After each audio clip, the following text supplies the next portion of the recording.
Well, I didn't. Well, somebody did, and you're in the territory where he represents you. That's why we need to make sure we vote for the right people and pray for all of our leaders. So it doesn't do any good to complain to God and say, God, I wouldn't have eaten of that fruit. And I don't appreciate you blaming me for what Adam did. I didn't like the guy anyway. And I don't think that's fair. I'm only 25 years old. That has nothing to do with nothing. Before you ever got here, Adam represented you because you were in Adam. But I think that phrase being in somebody that lived hundreds or thousands of years ago, a lot of times will throw Christians because they can't wrap their heads around it. When you say, you're in Christ, and you're trying to explain you're God's righteousness because you're in Christ, and they're thinking, well, yeah, but he lived 2,000 years ago. What do you mean I'm in him? And you have to stop and talk about what it means to be in somebody. And that's what I want to give you another example of this that I think will help you that's in the Bible over here in Hebrews chapter 7, where it's talking about when Abraham met Melchizedek. Remember that?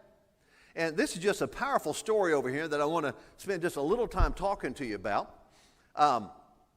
Let's just start verse 7, or verse 1 in chapter 7. For this Melchizedek, king of Salem, priest of the Most High God, who met Abraham, returning from the slaughter of the kings, and blessed him, to whom also Abraham gave a tenth part of all, first being, talking about the tithe, first being translated king of righteousness, then also king of Salem, meaning king of peace.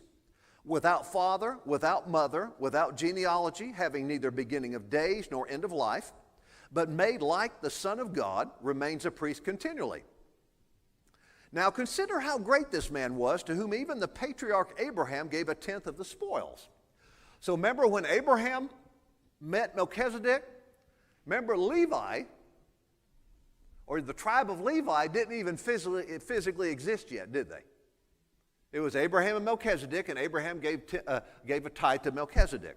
Verse 5, and indeed those who are of the sons of Levi, who receive the priesthood, have a commandment to receive tithes from the people according to the law, that is, from their brethren, though they have come from the loins of Abraham. Say, from the loins of Abraham. That's another way of saying that Abraham represented the tribe of Levi, isn't it? They came out of his loins. But they haven't come out at this time. They weren't born yet. They didn't exist at this time when Abraham met Melchizedek. But at some point in the future, they were going to come out of his loins, and they were going to be the priestly tribe who would take up the tithes and offerings from the people. So it says, though they have come from the loins of Abraham, verse 6.